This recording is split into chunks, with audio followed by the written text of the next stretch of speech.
Hadis itu adalah menceritakan hal yang telah berlaku. Apabila dia nak mati, dia bertanya kepada anak-anak dia, macam mana keadaan diri dia sebagai bapa?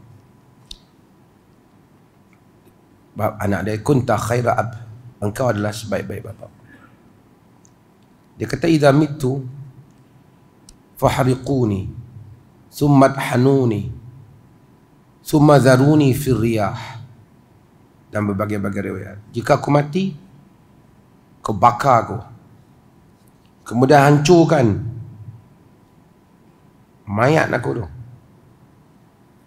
kemudian pergi kat tempat ada angin, kau biar angin tu bawa debu tu sehingga seolah-olah hilang lah, bercamuk lah debu dia.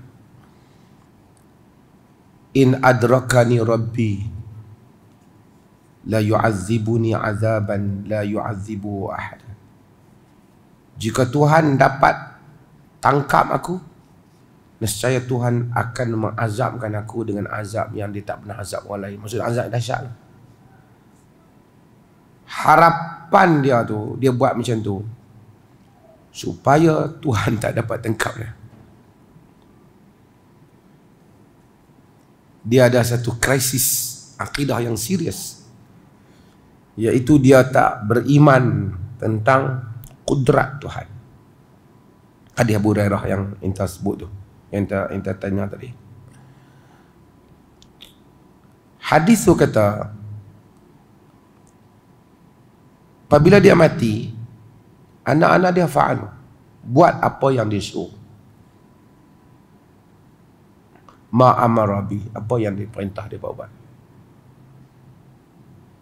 Kemudian Allah Subhanahu wa taala himpunkan semua tu, debu-debu dia. Fa idza huwa qa'im, maka dia pun akhirnya berdiri di hadapan Allah Jalla wa ala. Allah tanya dia, ma hamalaka ala ma sana'at, atau kama qala fil hadis, apa yang menyebabkan kau buat demikian? Allah Maha tahu, tapi ini dialog supaya kita nak faham. Dia kata, khaufan min azabika ya Rabb, takut pada azab engkau wahai Rabb.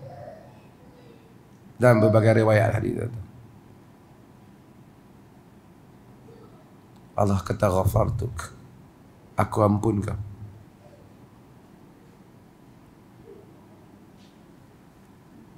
Hadis ini menimbulkan perbahasan panjang di kalangan para ulama. Sebab dia ni bukan saja buat dosa yang dia pun takut, tapi dia ada akidah yang teruk.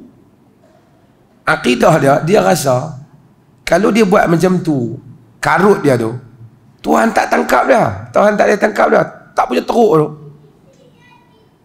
Apakah dia tak tahu Allah itu Maha berkuasa, ala kulli syai'in qadir.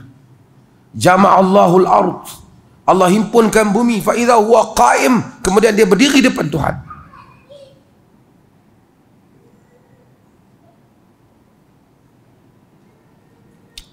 Cumanya dia ada satu benda kat dia, dia takut Allah. Dia takut Allah.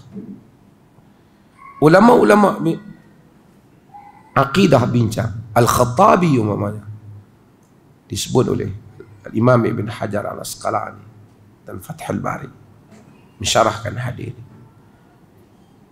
Syekhul Islam Ibn Taimiyah rahimahullah bahas panjang hadis ini dalam Majmu' Al-Fatawa.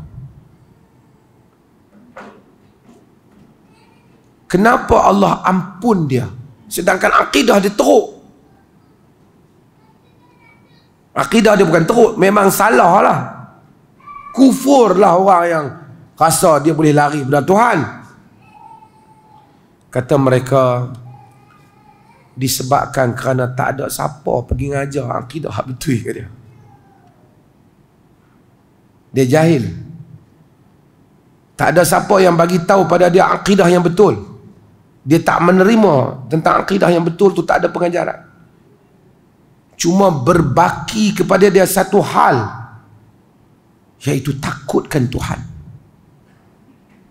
Mungkin dia tak rasa Tuhan tak boleh tangkap dia, tapi mungkin dia fikir kalau dah jadi debunya tu, Tuhan biarlah kot, tak pergi cari lah kot. Mungkin dia rasa macam tu. Kerana tak ada siapa menerangkan akidah yang betul pada dia, menunjukkan orang yang tersasul dalam akidah dia, kerana tak ada orang terang akidah yang betul pada dia. Tetapi ada takut kepada Allah Ta'ala, kemungkinan besar dia diampunkan oleh Tuhan. Mungkin ada orang-orang mana-mana tempat tak ada siapa terang akidah Islam pada dia. Tak betul dia percaya benda yang bukan-bukan, tapi dia percaya keagungan Tuhan. Tuhan boleh mengazabkan dia kalau dia salah, dan dia takut kepada Tuhan tu. Cuma tak ada siapa sampaikan agama yang betul pada dia. Dia seperti lelaki ni. Dia seperti lelaki ni. Hal ni telah berlaku.